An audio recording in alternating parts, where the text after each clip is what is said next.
Welcome once again, my friends, and thank you for stopping by to listen to an old storyteller. Today we have an African tale, and the title of this story is The Hero Makoma. At the town of Senna, on the banks of the Zambesi, was born a child. He was not like other children, for he was very tall and strong. Over his shoulder he carried a big sack, and in his hand an iron hammer.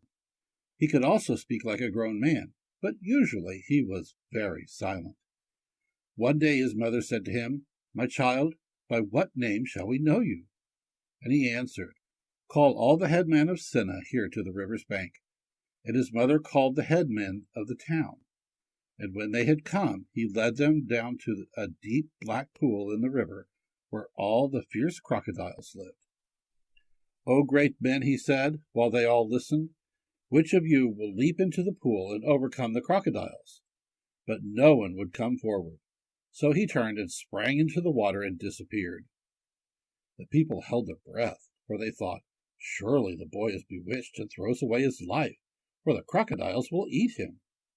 Then suddenly the ground trembled, and the pool, heaving and swirling, became red with blood, and presently the boy, rising to the surface, swam on shore. But he was no longer just a boy. He was stronger than any man, and very tall and handsome, so that the people shouted with gladness when they saw him. "Now, O my people," he cried, waving his hand, "you know my name. I am Makoma, the Greater. For have I not slain the crocodiles in the pool where no one would venture?" Then he said to his mother, "Rest gently, my mother, for I go to make a home for myself and become a hero." Then, entering his hut, he took Nu Endo, his iron hammer, and throwing the sack over his shoulder, he went away.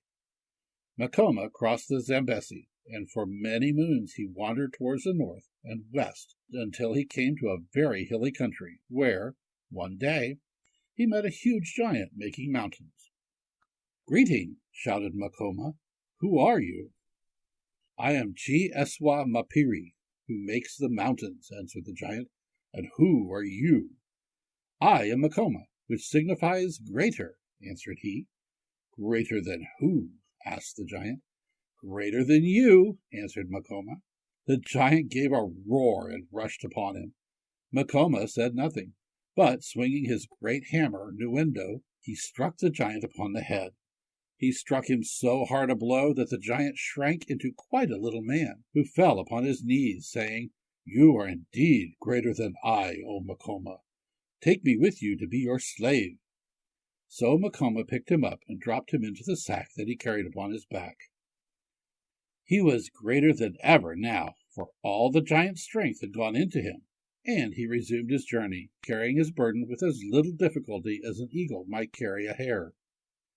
Before long he came to a country broken up with huge stones and immense clods of earth. Looking over one of the heaps, he saw a giant wrapped in dust, dragging out the very earth and hurling it in handfuls on either side of him. "Who are you," cried Makoma, "that pulls up the earth in this way?"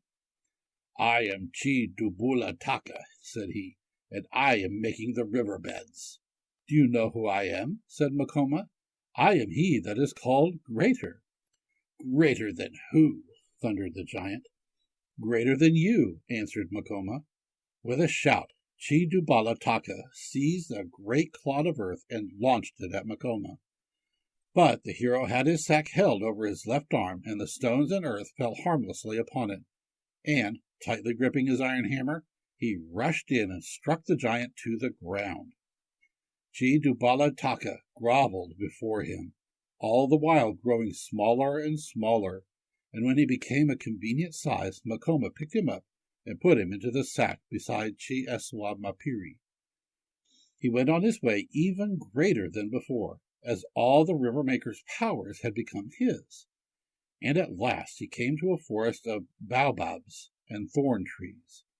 He was astonished at their size, for every one was full grown and larger than any trees he had ever seen, and close by he saw Chi Guisa Miti, the giant who was painting the forest. Chi Guisa Miti was taller than either of his brothers, but Makoma was not afraid, and called out to him, Who are you, O big one?"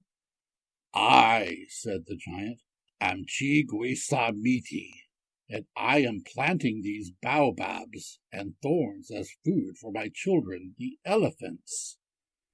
"Leave off," shouted the hero, "for I am Makoma, and would like to exchange a blow with thee." The giant, plucking up a monster baobab by the roots, struck heavily at Makoma. But the hero sprang aside, and as the weapon sank deep into the soft earth, he whistled Nuendo the hammer round his head and felled the giant with one blow. So terrible was the stroke that Chi-Gwisamiti shriveled up as the other giants had done. When he had got back his breath, he begged Makoma to take him as a servant. "For," said he, "it is honorable to serve a man so great as thou." Makoma, after placing him in his sack, proceeded upon his journey, and traveling for many days, he at last reached a country so barren and rocky that not a living thing grew upon it. Everywhere reigned grim desolation. And in the midst of this dead region he found a man eating fire. "What are you doing?" demanded Makoma. "I am eating fire," answered the man laughingly, "and my name is Chi-Ideamoto, for I am the flame spirit, and can waste and destroy what I like." "You are wrong," said Makoma, "for I am Makoma, who is greater than you, and you cannot destroy me." The fire-eater laughed again and blew a flame at Makoma, but the hero sprang behind a rock, just in time, for the ground upon which he had been standing was turned to molten glass, like an overbaked pot, by the heat of the flame spirit's breath. Then the hero flung his iron hammer at Chi-Ideamoto, and striking him, it knocked him helpless. So Makoma placed him in the sack, Oro-Nau, with the other great men that he had overcome. And now, truly, Makoma was a very great hero, for he had the strength to make hills, the industry to lead rivers over dry wastes, foresight and wisdom in planting trees, and the power of producing fire when he wished. Wandering on, he arrived one day at a great plain, well watered and full of game. And in the very middle of it, close to a large river, was a grassy spot, very pleasant to make a home upon. Makoma was so delighted with the little meadow that he sat down under a large tree, and removing the sack from his shoulder, took out all the giants and set them before him. "My friends," said he, "I have traveled far and am weary. Is not this such a place as would suit a hero for his home? Let us then go tomorrow to bring in timber to make a kraal." So the next day Makoma and the giants set out to get poles to build a kraal, leaving only Chi-Eswamapiri to look after the place and cook some venison which they had killed. In the evening, when they returned, they found the giant helpless and tied to a tree by one enormous hair. "How is it," said Makoma, astonished, "that we find you thus bound and helpless?" Oh, chief," answered Chi-Eswamapiri, "at midday a man came out of the river. He was of immense stature, and his gray mustaches were of such length that I could not see where they ended. He demanded of me, 'Who is thy master?' And I answered, 'Makoma, the greatest of heroes.' Then the man seized me, pulling a hair from his mustache, tied me to the tree, even as you see me." The 3 following days exactly the same thing happened, only each time with a different one of the party. And on the 4th day Makoma stayed in camp when the others went to cut poles, saying that he would see for himself what sort of man this was that lived in the river and whose mustaches were so long that they extended beyond men's sight.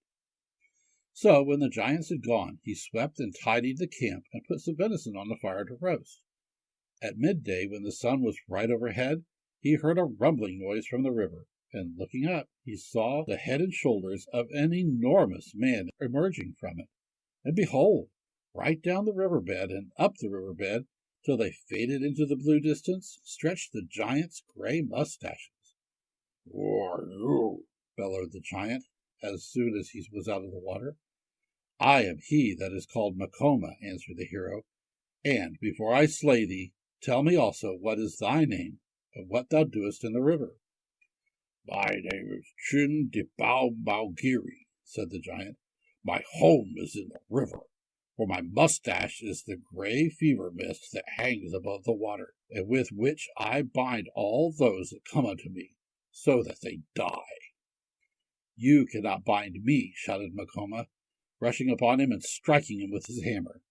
But the river giant was so slimy he stumbled, and as he tried to regain his balance, the giant swung one of his long hairs around him and tripped him up. For a moment Makoma was helpless, but remembering the power of the flame spirit which had entered into him, he breathed a fiery breath upon the giant's hair and cut himself free. As Chindabao Malgiri leaned forward to seize him, the hero flung his sack Woronawu over the giant's slippery head, and gripping his iron hammer, struck him again. This time the blow slighted upon the dry sack, and Chindabao Malgiri fell dead. When the four giants returned at sunset with the poles, they rejoiced to find that Makoma had overcome the river spirit, and they feasted on the roasted venison till far into the night. But in the morning, when he awoke, Makoma was already warming his hands at the fire, and his face was gloomy.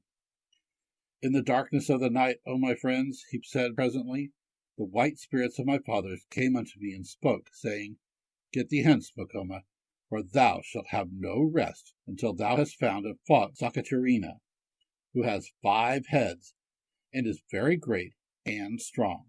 So take leave of thy friends, for thou must go alone. Then the giants were very sad, and bewailed the loss of their hero. But Makoma comforted them, and gave back to each the gifts he had taken from them. Then, bidding them farewell, he went on his way. Makoma traveled far towards the west, over rough mountains and waterlogged morasses, fording deep rivers, and tramping for days across dry deserts, where most men would have died, until at length he arrived at a hut standing near some large peaks, and inside the hut were 2 beautiful women. Greetings, said the hero. Is this the country of Sakatirina of 5 heads, whom I am seeking?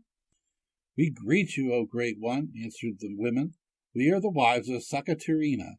Your search is at an end, for there stands he whom you seek. And they pointed to what Makoma had thought were 2 tall mountain peaks. Those are his legs, they say. His body you cannot see, for it is hidden in the clouds. Makoma was astonished when he beheld how tall was the giant. But, nothing daunted, he went forward until he reached one of Sakatirina's legs, which he struck heavily with innuendo.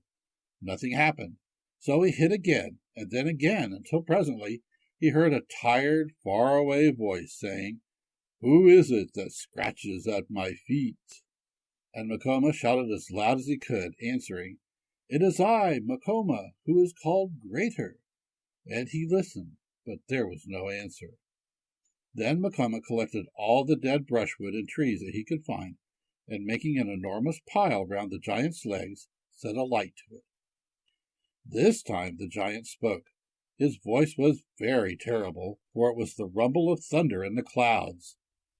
Who is it, he said, making that fire smolder around my feet? It is I, Makoma, shouted the hero, and I have come from far away to see thee, O Sakatirina, for the spirits of my fathers bade me go seek and fight with thee, lest I should grow fat and weary of myself. There was a silence for a while, and then the giant spoke softly. It is good, O Makoma, he said, for I too have grown weary. There is no man so great as I, therefore I am all alone. Guard thyself. And, bending suddenly, he seized the hero in his hands and dashed him upon the ground. And lo, instead of death, Makoma had found life, for he sprang to his feet mightier in strength and stature than before, and rushing in, he gripped the giant by the waist and wrestled with him. Hour by hour they fought, and mountains rolled beneath their feet like pebbles in a flood. Now Makoma would break away, and summoning up his strength, strike the giant with innuendo his iron hammer, and Sakatirina would pluck up the mountains and hurl them upon the hero, but neither one could slay the other. At last, upon the 2nd day, they grappled so strongly that they could not break away, but their strength was failing, and, just as the sun was sinking, they fell together to the ground, insensible. In the morning when they awoke, Mulimo, the Great Spirit, was standing by them. He said, O Makoma and Sakatarina, ye are heroes so great that no man may come against you. Therefore ye will leave that world, and become invisible to the peoples of the earth. And they were no more seen among them. Thank you once again for listening to this story. If you enjoyed this story, please press that like button. Also, please help an old storyteller out by subscribing to my channel. The next story will be posted in a few days, so until then, may your story continue to be a good one.